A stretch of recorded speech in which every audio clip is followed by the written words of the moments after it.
We are recording this. Yay for that. So thank you for joining us today with our Tuesday Talent Series. We're going to go ahead and get started because it's 11 o'clock. We're excited that you're here with us today. We have a wonderful speaker. This is going to be super, super fun. So Randi Fargen is with us from the Culture Index. And so some of you I know took the pre-quiz. I did, and so I have my report. I don't really know what it means, but it was fun to take through a lot of words, and it was very interesting to take it for sure. So this part of our Talent Tuesday series is sponsored by Plante Moran. Plante Moran is among the nation's largest accounting, tax, consulting, and wealth management firms and provides a full line of services to organizations in the following industries: manufacturing and distribution, financial services, service, healthcare, private equity, public sector, real estate, construction, and energy. Plante Moran has a staff of more than 3,300 professionals throughout the United States, with international offices in Shanghai, China, Mumbai, India, Tokyo, Japan, and Monterrey, Mexico. In Colorado, Plante Moran has served its Colorado clients for more than 40 years with offices in Broomfield, Denver, and Fort Collins. Plante Moran has been recognized by a number of organizations, including Fortune magazine, as one of the country's best places to work. For more information, visit plantemoran.com.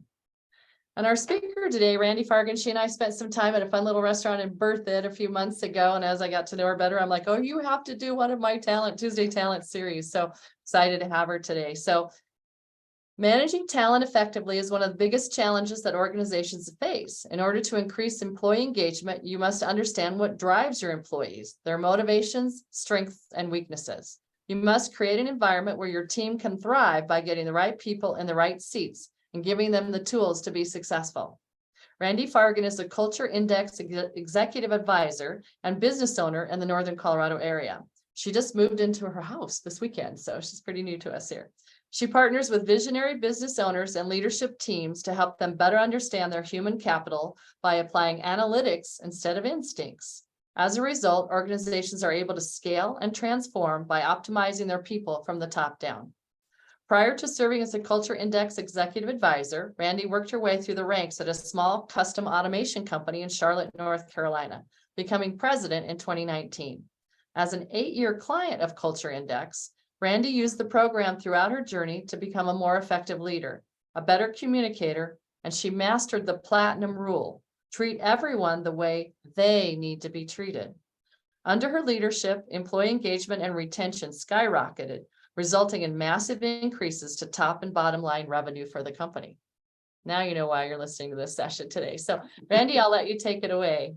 Perfect. Thank you so much. Thanks everybody for being here. And I believe all 3 of you or 4 of you on the call got your survey results. Is there anybody that didn't get them? Okay, so what we're going to do is we're going to walk through today why this topic is so important, why engagement, retention is, top of mind to business owners, business leaders. Doesn't matter what size company you have, big, small, what industry. This issue is industry agnostic, right? Everybody's looking for talent. Everybody's trying to retain their talent. So I'm going to go ahead and share my screen with you.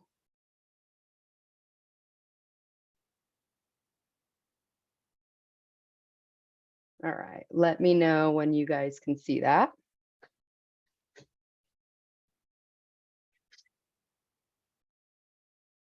Can you see that? Good to go? All right, sounds good. So again, my name's Randi Fargen. I'm with Culture Index. So I want to start out by talking about the statistics of the employee engagement. This is the latest Gallup poll from 2022 for the workforce in the United States and Canada. So the first number I want to talk about is the actively engaged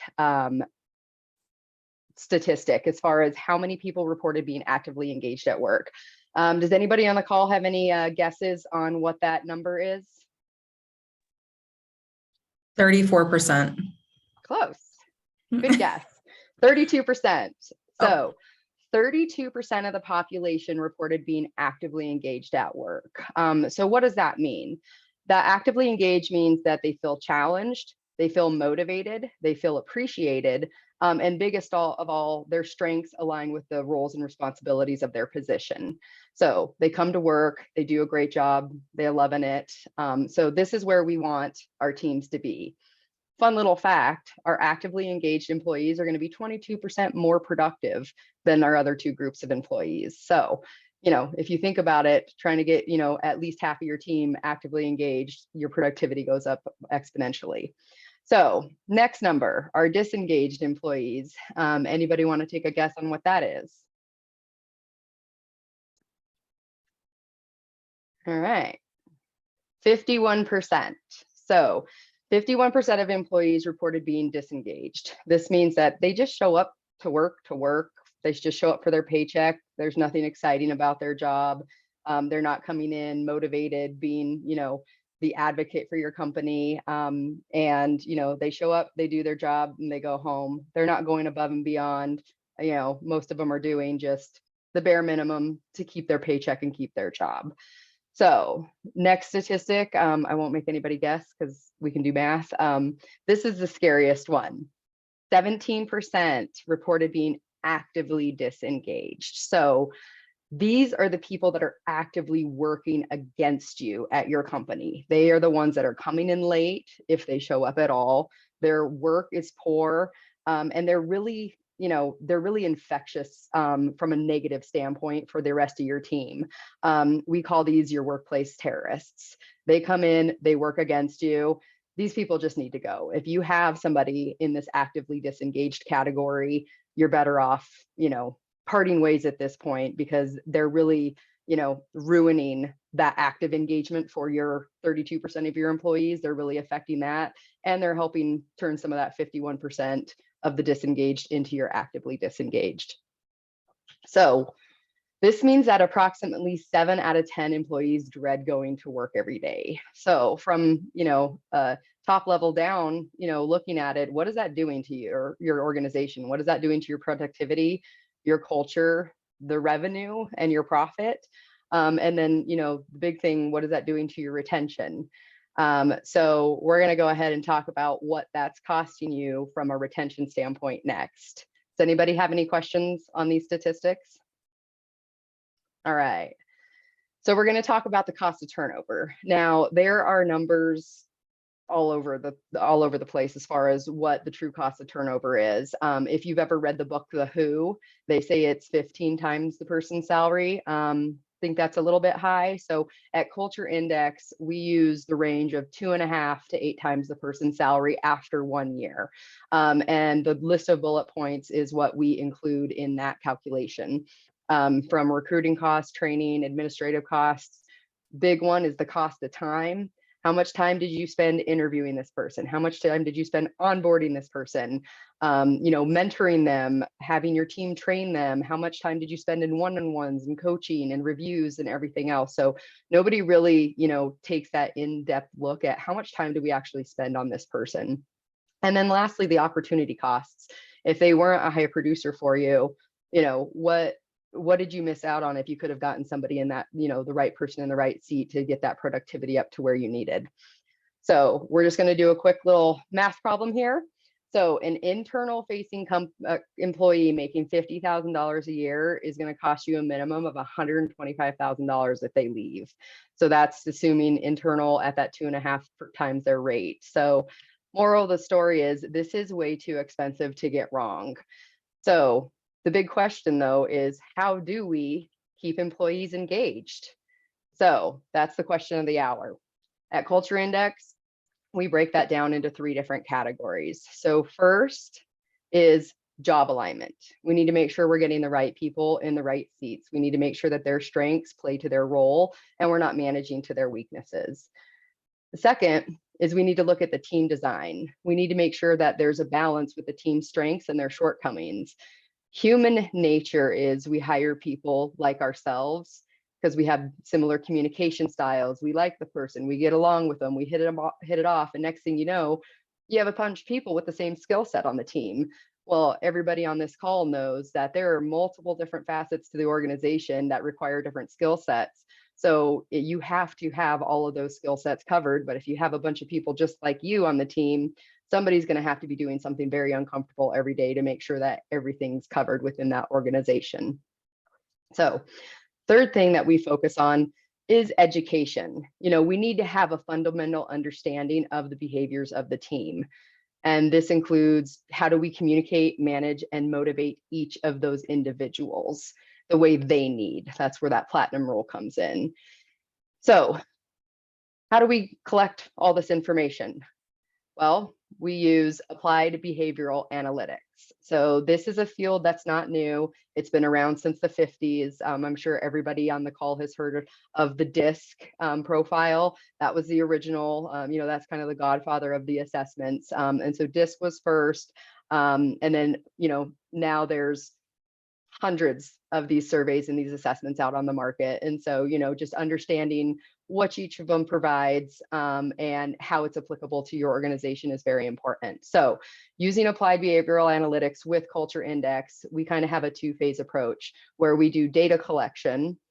Everybody on the call, you guys took that 2-question survey. On average, takes less than 10 minutes or about 10 minutes to complete. So that's great. If you have, the survey, you get the results, but then what do you do with it? And so at Culture Index, we help you mobilize that data. So we help you learn to interpret the data, understand what it's telling you, and then use it to start making those smart, impactful people decisions that are going to impact your bottom line in a positive way. There's, like I said, a ton of these things out on the market, but if you just get the survey and you get the results, that's like going to the doctor and getting a diagnosis. But then what do you do with it? That doesn't provide the treatment plan. So that's really what we focus on at Culture Index, is making sure we give you the treatment plan in order for you to be able to execute on this information that you have. So we're going to go ahead and talk about the data collection first. Does anybody have any questions before I move on? No? Okay, perfect. So let's talk about data collection. So if you have your survey results in front of you, you can see that we have 7 different survey traits that we measure. So we measure autonomy, social ability, patience, and conformity. So those are the 4 primary traits, the big 4. Most of the different surveys or assessments on the market measure something around those. And then at Culture Index, we measure 3 sub-traits as well, which is energy units, logic, and ingenuity.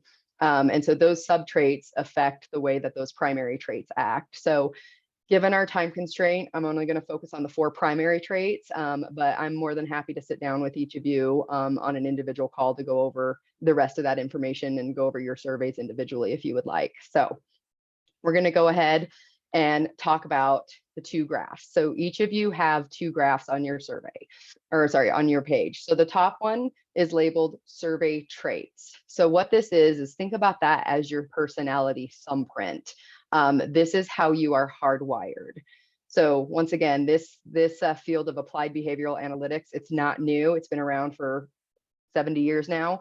And so they're constantly doing studies on this. And so the studies have proven that these hardwired traits are solidified in you by the time you're about 12 years old.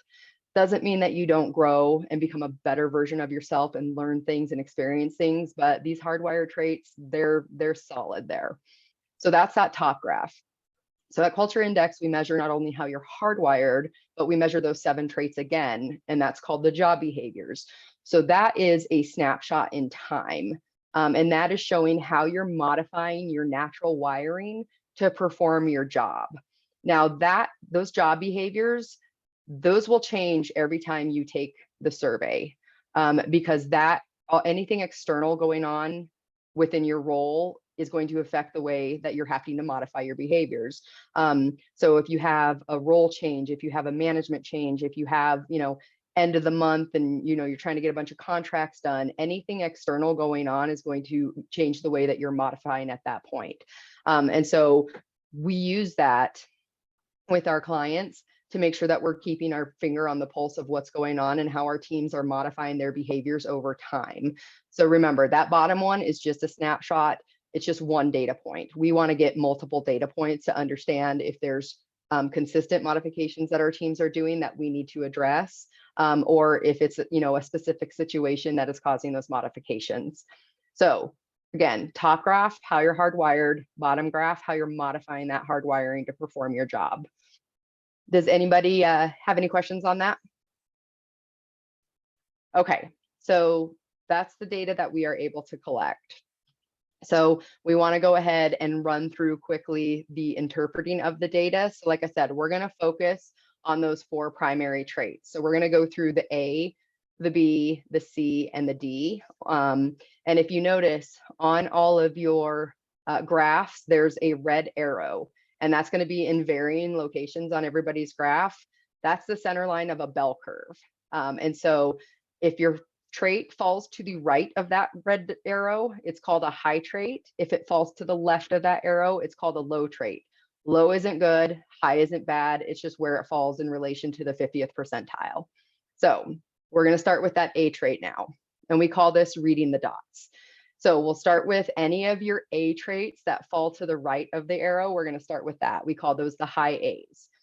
So high A's, we're going to describe you as more independent, competitive, a little bit more strategic mindset, do have an inner driven ego, so focusing on yourself. You're going to be risk tolerant, and you're going to be a future thinker.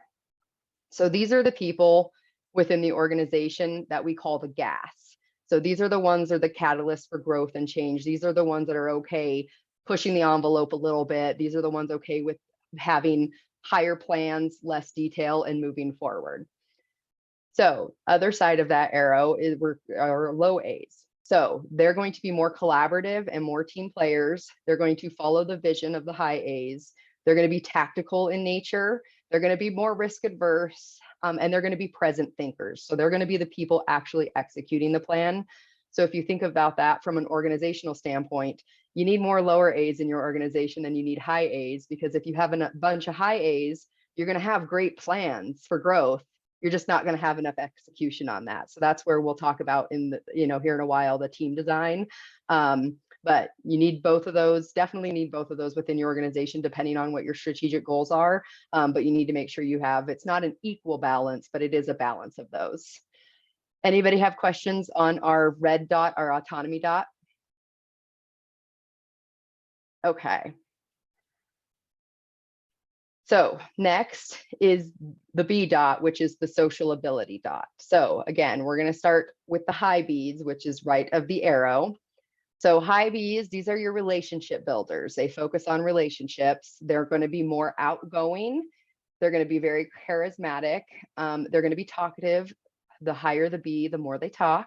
And they're also going to brainstorm and process and think out loud.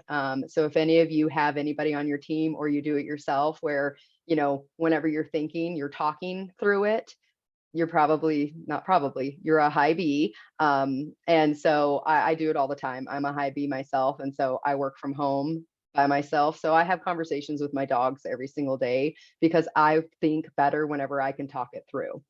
So we call these high B's the glue within the organization. So remember, our high A's are gas. They're our catalyst for growth and change. Our high B's, those are the glue. Those are the culture builders. Think of them as, they make people stick to your organization. They're the ones focusing on, welcoming people into the organization and really building those relationships. So we'll go to the other side of this one as well. Our low B's. So our low B's are going to be more introspective, reserved. Some are even considered quiet. They're very much going to be more analytical. And there is a hint of skepticism that comes along with the low B's, because they have a prove it to me mentality. They're very analytical. So they want to see the information in the data to prove what you're saying. And they solve problems internally. And so, they take all the information and they think about it, and then they speak, which is very opposite of that high B, who processes and thinks out loud. So you can understand where some communication challenges come in with that, whenever the high B's are thinking out loud, the low B's are not. And so that causes some confusion on who's committing to what whenever you have internal versus external processors. Any questions on that? All right. So our next trait is the C trait. So it's the patience or pace trait. So it's an inverse relationship. So the higher pace is going to be the lower patience versus the higher patience is going to be the lower pace, which is very confusing on that trait. So we're going to start with the high. So high patience, the higher C is going to be more patient. They're going to be more methodical with their work. They're going to be like the calm within the storm. If things are going crazy at work, you're never going to see them have that up and down. They're just going to be calm, cool, and consistent for you. And they're also going to be single task focused. So our high C's are very patient, and they have the capability of getting very, very deep into focus to solve problems. Whenever they run into a challenge, they dig their heels in and they focus on it and they solve those problems. And they do that for one problem, they solve that, they move on to the next.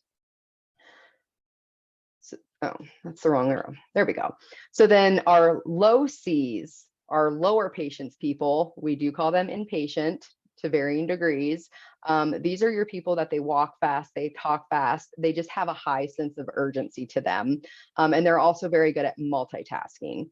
So we talked about the high C having the ability to really get into that deep focus.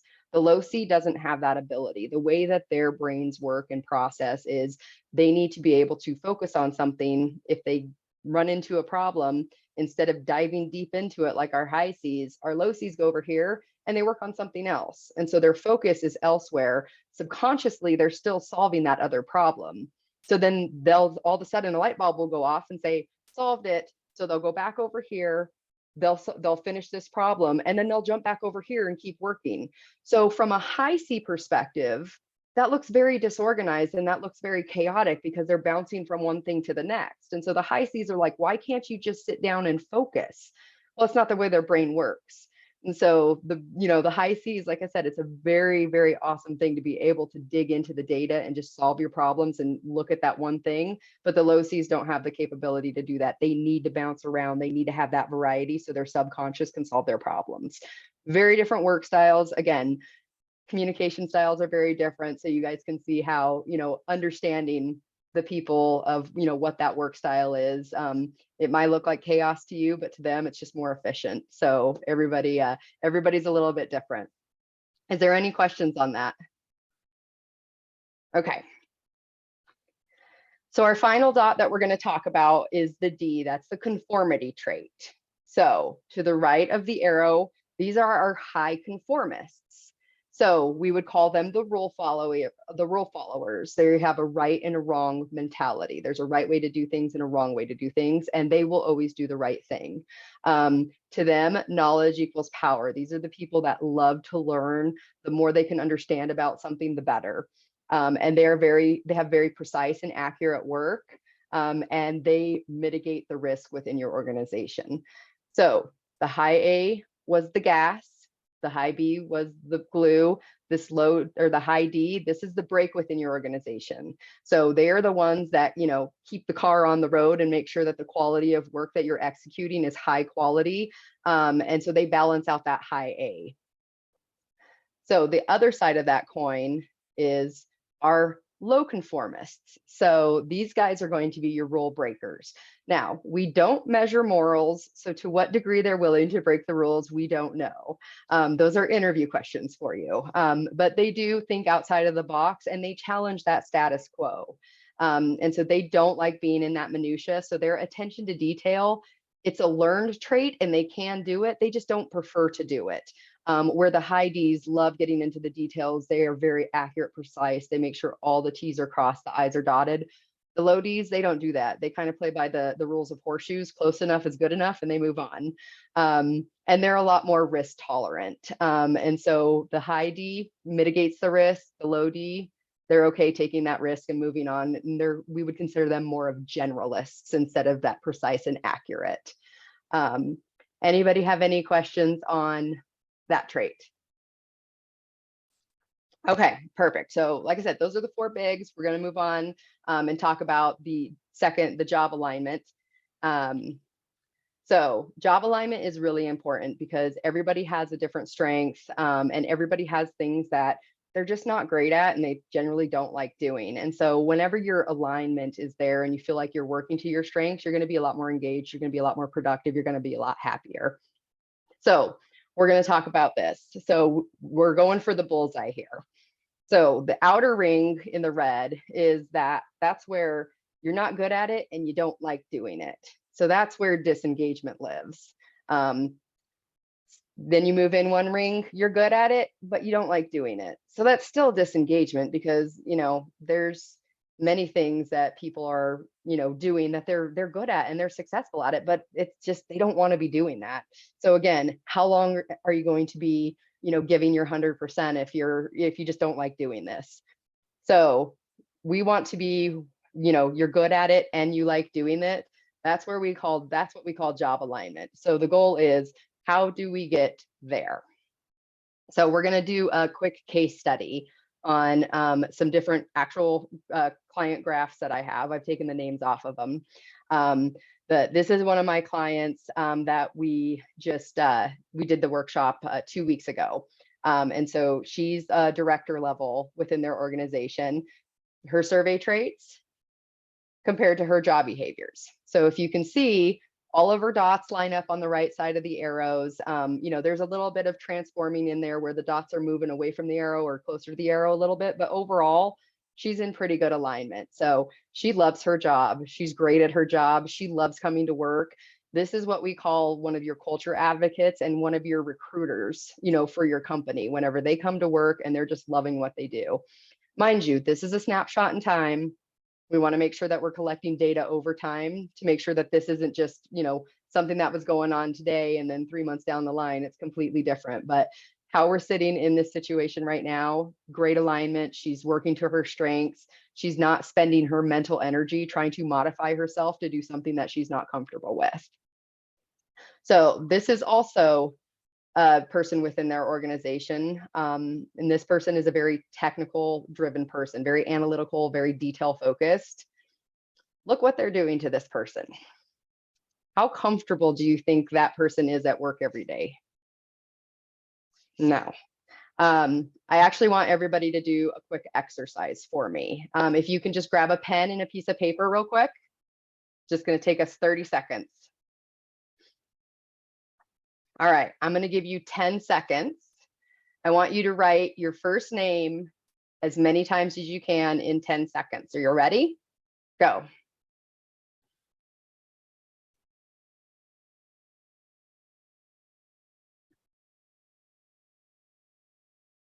Okay. How did that feel? Pretty normal? Good. All right, we're going to do it one more time. Ready, set, switch hands with your pen first. Now go.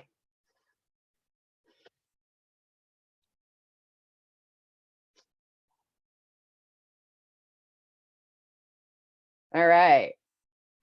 So, how did that feel for everybody? Thank God I have a short name. Not great, right? What happened to the quality of your writing? Oh, It turned into Arabic. Yeah. And the quantity, did that decrease as well? Yeah. Yeah. So this is a great example of what we're doing to our team and our employees whenever we're causing them to be out of alignment and to basically turn themselves inside out. I would say that this person is having an out-of-body experience every single day when they go to work. And this is just not comfortable. This person's very disengaged. They're not loving what they're doing. And so we want to definitely help fix that. So that's where we're talking about job alignment and how we use that bottom graph to understand how they're doing that modification. And this is very, very high level. In the workshops, we get into what all that modification means, why they're doing it, what we need to do to help them stop that.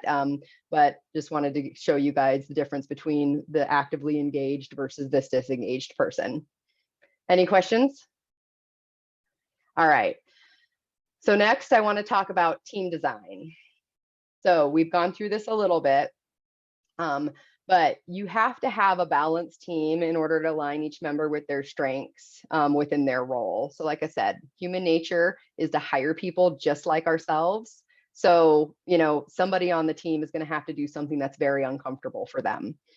So our triangle here is we have to have enough gas within the organization because they're the catalysts for growth and change. So if you need your organization to be growing, you know, you need to get a little bit of gas in there. Our higher autonomy people, they're more okay with risk. They're more moving forward without all the information.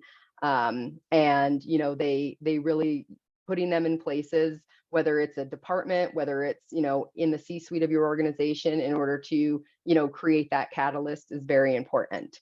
But you don't need all your high A's. You need to have that balance. So the second part of our triangle is the glue. You need to have enough of that glue within your organization because they're your culture builders. They're going to create not only customer, but employee retention for you. They're going to focus on making sure the people within your organization and your customers are happy, healthy, whatever they need. They're going to be able to bring that information back to you on, we need to switch this up, or this person's not happy. So making sure that you have enough of that glue within your organization. And then the last is the break. So you need to make sure you have enough of that high D within your organization, because these are the guys that are going to execute the plan, but produce that high quality work.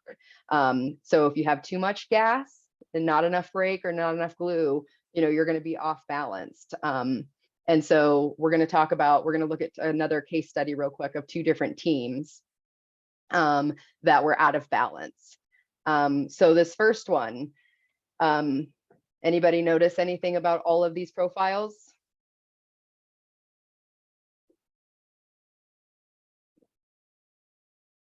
So, Well, Gas is on the left. yeah, there's too many on the left. yep. Yeah. So all of their A's and their B's are on the left, or on the left, and then all of their D's are on the right. So this is what we would call all break and no gas and no glue. So this organization is not going to be growing as quickly as they want because of that, you know, that high D, that high conformity trait. They want to mitigate the risk. So they want to make sure everything's perfect prior to moving forward. So it doesn't say that this organization can't grow. It's just going to be very, very slow growth because we're going to, you know, make sure everything's perfect prior to moving forward. How many times in life is anything perfect? Never. So they're going to take a long time to grow. And then we look at this other side. Anybody notice anything about this? Well, half these people should work for the other company and the other half on the other side should work for that company. Right? We should mix these Yes. people up a little bit. Yes. So you can see we have all high A's and high B's, and everybody has a low D. And so we have tons of ideas, and it's a very fun place to work, but their execution is not so great. Nobody has the patience or the attention to detail to actually execute. So what happens in organizations like this is we call this, why isn't it? Oh, there we go. We call this, there's plenty of gas, plenty of glue, but there's no break. So this organization is going to outpace their operations, basically, is what that means. They were going to have all the ideas, they're going to have all the initiatives, they're going to have great culture, it's going to be a fun place to work, but their operation side is not going to be executing because they don't have that within the organization. So Yvonne, you're exactly right. We need to combine these two teams together to be able to have some balance there. So neither of these organizations are going to grow the way that they are successfully. Let's put it that way. So any questions on that? All right.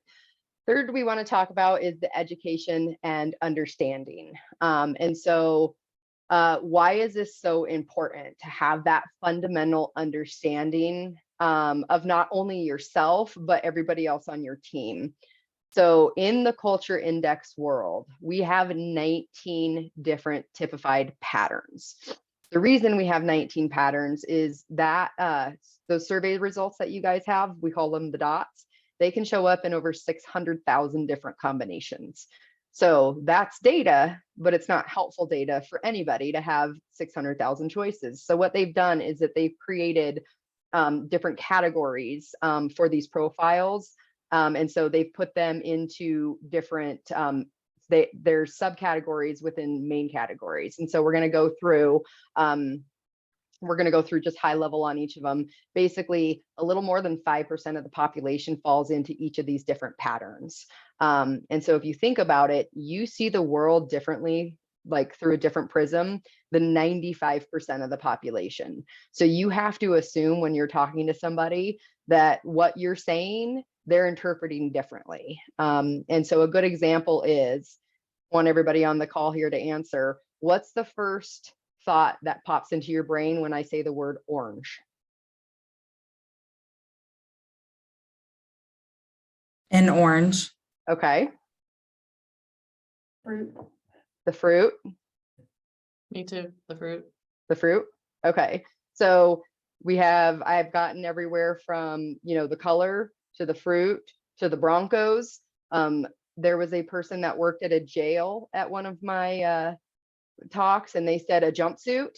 And so, everybody interprets it, just that one little, word, everybody interprets that differently. So if you can imagine, what happens whenever you start talking in sentences and then paragraphs and then having full conversations, how much that interpretation is. And so that's really why, we want to focus on, understanding not only the way I interpret things, but how does, who I'm talking to interpret it. So of these 19 patterns, I told you we grouped them together. So that first group up there, we call those our visionaries. These are the ones that all have that high A. So these are our catalysts for growth and change. And so we put these people within the roles in the organization that, they need to be okay taking some risks. And they need to be okay with, the higher level plans, less detail, let's move forward. Our second category is our research category. These guys are our master problem solvers. So they all have that low B, so they're going to be more analytical, and they all have that high D, so that attention to detail, excellent execution on their work. So you want to have a lot of your research patterns within your organization on the execution side. Our third category is our social category. So these guys sell internally and externally. So we love to have these people in inside sales, outside sales, in HR, PR, anywhere that you need, somebody that is going to build relationships, be charismatic, be outgoing. You want them in that role. And then our final category is our organizational category. So these guys are our ultimate taskmasters. These guys execute everything, and they execute it to the T. All of them have that high attention to detail. Some of them have the high B, some of them don't. So this category is a little bit mixed, but the overall arching theme of them is they are more of your executors. So you need to make sure between your research and your organizational patterns, you have enough of those within your organization to make sure that you are doing high quality work. All right, so we're going to talk real quick about the different categories, just a couple of the different communication and motivational needs that they have. Again, this is very high level. There's so much more to all this, but I wanted to make sure we touched on it. So for our visionary patterns, their traits, they're the catalysts for growth and change. They're going to be more independent, more competitive, very goal driven, and have their inner directed self-ego. So they want to be in control of their own destiny. So for communication, we need to find out what they want. And then we need to give them the net. These guys are not interested in the details. So they want the high level executive summary and then move on. And you sell to them. You don't tell high A's what to do. You have to sell it to them. High A's are very independent. So telling them what to do does not go over very well. And from a motivational standpoint, you need to know what their goals are. And then give them a scorecard. We said that they are very competitive. So they love to have that scorecard to know how they're stacking up against their peers. And then they always need a challenge. So keep on challenging them. Easiest way to motivate a high A is tell them they can't do something. And I guarantee you it'll get done. And usually in a shorter amount of time than you told them they couldn't do it in. So high A's, they love that challenge. Our second group are research patterns. So these guys are our master problem solvers. They're more analytical. They do have that high attention to detail. They're more reserved or quiet. Again, they have that skeptical, prove it to me thing going, but they do high quality of work. So all of them have that low B. They're going to be more introspective, more quiet. So for communication, text and email them. They don't want you to come and talk to them face to face. They'd rather not. They'd rather work alone and not have you coming and smiling at them. Do your homework with them because they have that prove it to them mentality. So if you don't have your homework done and you can't say, this is why we're doing this, they're going to say, I need to research this first, or they're not going to give you an answer and they're going to go do their research. So if you're expecting to get answers out of your research patterns, come prepared and do your homework. And then they want everything very factual in details and in writing. From a motivational standpoint, define how to be perfect for them. That's what they want to do. They have the highest quality of work, high work ethic. That, you know, they want to know how can they be perfect. They love training. Knowledge is power for them. So the more training you can give to these patterns, the better. And then leave them alone. They want to come to work. They just want to be able to not have that social interaction. They want to go to their desk. They want to put their head down. These guys are workhorses. They're not at work to socialize. So leave them alone. Let them get their work done. On the contrary, here's your social patterns. So your research patterns come to work. Your social patterns, they come to work to have fun and socialize. So these are your relationship builders. They're very, very persuasive. They're great at building consensus. So if you need a message to take hold within your organization, get your high Bs on board first. They'll start talking about it, and then they'll start building that consensus with everybody. These guys are your culture creators, but they're all the verbal processors. So from a communication standpoint, they want to talk to you face to face. So if they have a question for you, they shoot you an email. Don't shoot them an email back. Go and talk to them. That'll make them so happy. They are external processors, so you need to talk it out with them. And then we call it the rule of three. And so they're verbal processors, they're brainstorming out loud. So we need to make sure we're understanding what everybody's committing to. So the rule is you say it, you have them repeat it, and then you say it again, because then everybody knows what we're committing to. Quick story on that. I'm a high B, my husband's a low B. So I was brainstorming out loud a couple weeks ago saying, you know, what if I left early? I went and got, you know, some food from the grocery. I'll pick up, we call our daughter Monkey. I'll pick up Monkey and then I'll come home. I was like, or I'm going to be in Longmont. I can just stop by the grocery on the way home. I was just brainstorming out loud on ideas. My husband, the low B, the first thing that came out of my mouth was, I'll leave early, go to the grocery, pick up the Monkey and come home. So to him, that was a commitment from me. So needless to say, 5 o'clock rolls around, we both show up at home with no food and no Monkey. So that's why you need to have that rule of three of make sure you're understanding what the high Bs are committing to, because they will just talk out loud to brainstorm. For motivation, you need to show them that you care all the time, not just about their work, but about them. They're relationship builders. These are your people. So make sure you show them that you care. They do love public praise, and then they want to be included. Never tell a high B, hey, we're going to have this meeting, but you don't need to be there. The high Bs are like, I need to be there. What happens if something's said that I don't know about? So make sure that you include your high Bs in things. They're your culture creators, they're your relationship builders. So include them. And then our last group are organizational patterns. Like I said, these are your ultimate taskmasters. They're very, very accurate, very thorough work. They have a great attention to detail. And these guys make your organization healthy. They're your executors. So for a communication, talk it through, because they want to mitigate that risk. Their high D is, that's their quality of work.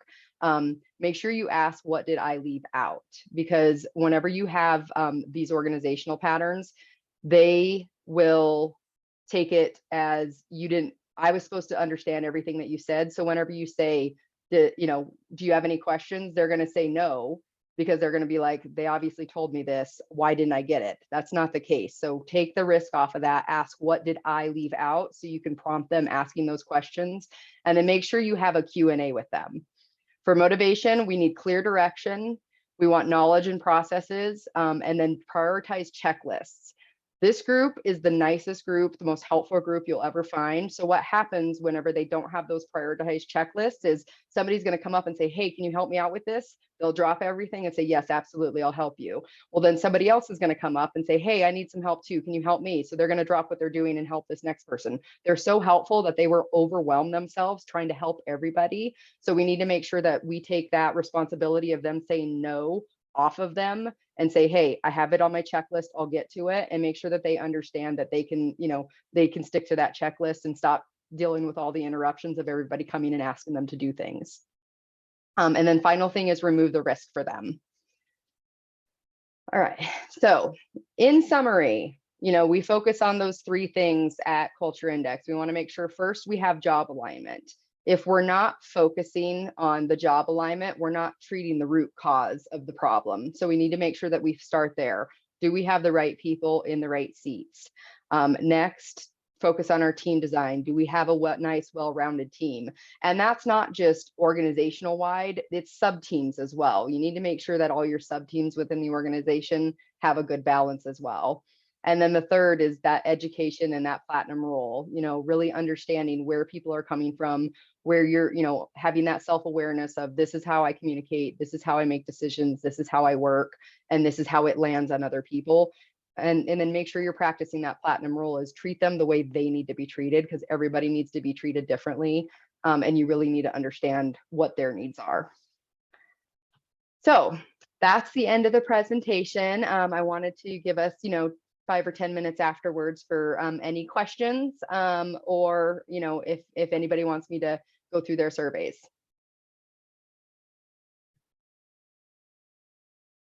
I feel like I need a button with this on there. Then people will just leave me alone. Yeah, what we did whenever I was at Dynamic Design in my previous life is we internally, we had our profiles on our internal emails. So every time we would send an email, it would populate our profile. So then people would understand, this person needs the details, or this person just needs the high level. Don't interrupt this person. And so we used it as on our internal emails to make sure that people had that visual so they could see this is how this person needs to be communicated with or whatever. Does this process and philosophy help with the different generations too? I mean, you just hear a lot about workforce with the different generations of community. So there's the communication of generations too, right? Yeah, absolutely. And we're definitely seeing, the newer generations, they do have a different focus. Generations of, the boomers, they were just put your head down and get to work. And, it doesn't matter if you like it or not. The newer generations coming up, they're very vocal about it. And so that's why this is becoming even more prevalent and more relevant of, understanding what those needs are, because outside of Culture Index, they're focused on different things. They're focusing on, work-life balance. They're focusing on, I want to do something that makes a difference. I want to do something that, I'm proud to do this work. Less focused on that money. So this does help just from that communication standpoint, but there's a lot more that needs to go on with the newer generations, making sure that there is that alignment. And, the fulfillment is more important to them than the money.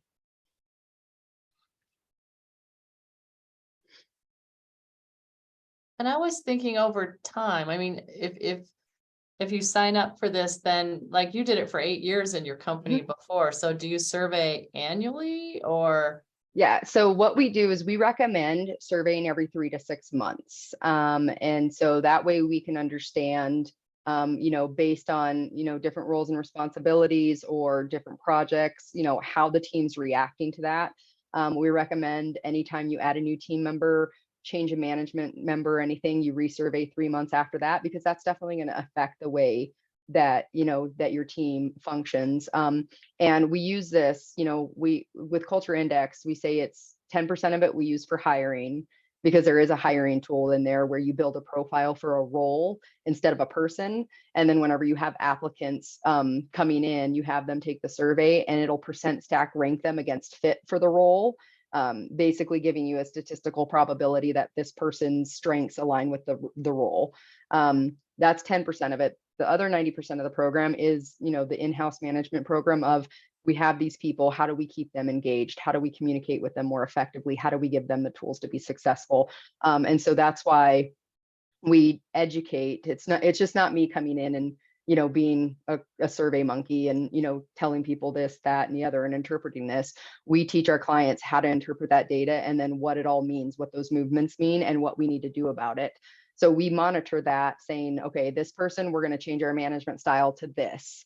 And then 3 months later, we're going to see, did that have an effect on them or not, positive, negative, or what other effects did that have on them? And so constantly it's changing, because the environment's going to be constantly changing. So our management of them is going to be constantly changing. Yeah, thank you. That's great. Because I was thinking also that you as the employee, as you're being surveyed frequently, you also can start to do some of your own adaptations. I mean, you can't change how you're hardwired, Yeah. but on some of the things that you have and recognizing how you fit in the team, you could do some adjustments, which may give you more power in your job and stop you from thinking you shouldn't stay here, right? Yeah, absolutely. And, you know, a lot of the program is self-awareness, just being able to understand, you know, why certain things make you, you know, disengaged or make you mentally exhausted while other things energize you. And just being able to connect the dots of this is the part of the role I really like and this is why. And then being able to, yeah, understand I need to focus on this, this, and this in order to, you know, have the most productivity out of it. For me, you know, understanding my profile, I'm not good at the details and, you know, like the admin work. So I purposely time block myself for 2 hours at a time because I know that that's about the amount of time I can focus on the stuff that drains me. And so I am able to spread that out throughout my week in order for me to be more productive and keep myself more energized, instead of, you know, having that up and down with my energy so much. That's great. So, other questions that people may have?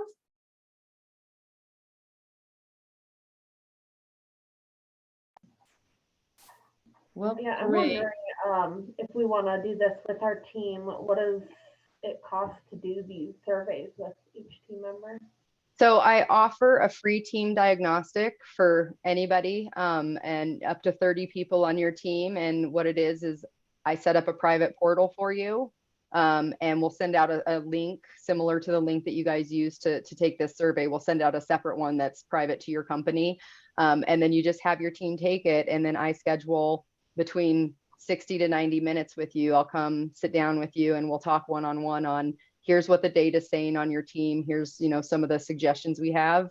And then it's up to you from there. If you wanted to move forward with a partnership, you know, it's basically trialing the program on my dime before you ever have to make a decision. Yeah, okay, thank you. Mm-hmm. Great. Well, I, based on my little personality thing here and my job behaviors, some things were so right on, it was almost spooky. And you had shared with me that you had met with a senior level bigwig CEO, and he was like, how do you know me? How can you possibly know me? I only answered 2 questions. So I bet all of us on this call was like, how did she know me? Right? Because a lot of it was so much in alignment. So that's great. It's awesome. So Yeah. Randy, super appreciate you being here and for us to learn more about how important this work can be for us as well. And your contact information here. We will be, we have recorded this, and then Randy will be sending us PowerPoint slides as well. So all of you who are registered, you'll get a copy of the recording and the slides, and it'll always be on our website as well. So under the Talent Tuesday. So we appreciate you joining us today. We have our last Spring Talent Tuesday. I tend to do them kind of in the schedule of CSU, to tell you the truth. So once it's May, then we're going to stop because we all go to summer, and then we'll start back up again after Labor Day. So look for our topics for next session in the fall. And if you have ideas or questions, or you're like, oh, I wish they do something about that, let me know. I'll try to find a speaker and do that for you all. So next week on May 2nd, we have problem-based learning at Bamford Elementary to teach entrepreneurship and philanthropy. And this is actually teaching elementary school children problem-based learning for 2 reasons. One, so that they can apply why they're going to school, why math's important, why English, what are the classes, but also starting to teach students early, kindergartners, how to think as an employee and at work. And they're always looking for businesses to create that problem-based learning situation. So if you're interested in learning more about that, sign up for that one for next week on May 2nd. So thank you, Randy. It's so great to have you. And thank you all for joining us today. Have a good rest of your day. Thank you. Thank you.